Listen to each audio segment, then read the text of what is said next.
Straight talk on Ash Wednesday. Why are so many people so keen on getting the ashes? The question naturally comes to mind as Ash Wednesday approaches.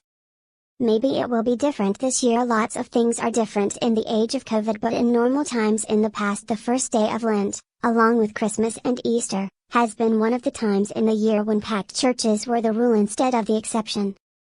For several years I worked in an office in Washington, D.C., a 5-minute walk from the White House, and, attending midday Mass on Ash Wednesday in one of the downtown churches, I invariably was moved at seeing the universality of the church so visibly enacted by the long line of worshippers streaming up the aisle to get their ashes.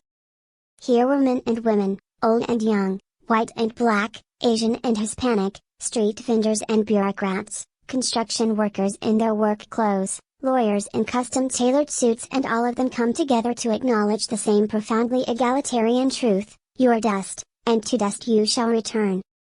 Yes, I know an alternative to that has come into use in recent years.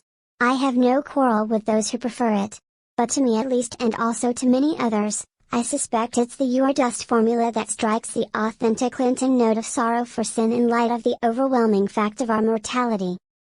I don't mean to suggest that this is in any way a cheerful message.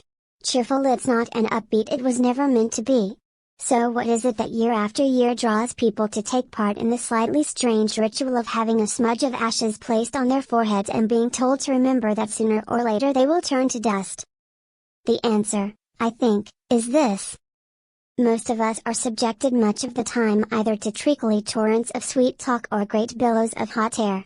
Among the sources of one or both of these things are commercials, political slogans, and sad to say ideologically slanted news coverage and commentary.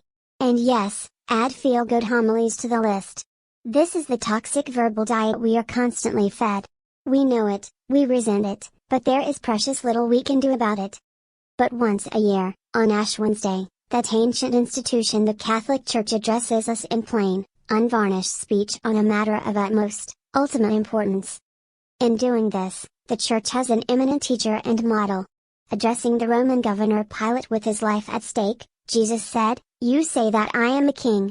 For this I was born, and for this I have come into the world. To bear witness to the truth. Everyone who is of the truth hears my voice." And Pilate, unwittingly representing those in every time and place who neither speak the truth themselves nor care to hear it spoken by others, memorably sneers, "What is truth?" John 18:37-38. What a blessing it is to hear that truth spoken on Ash Wednesday.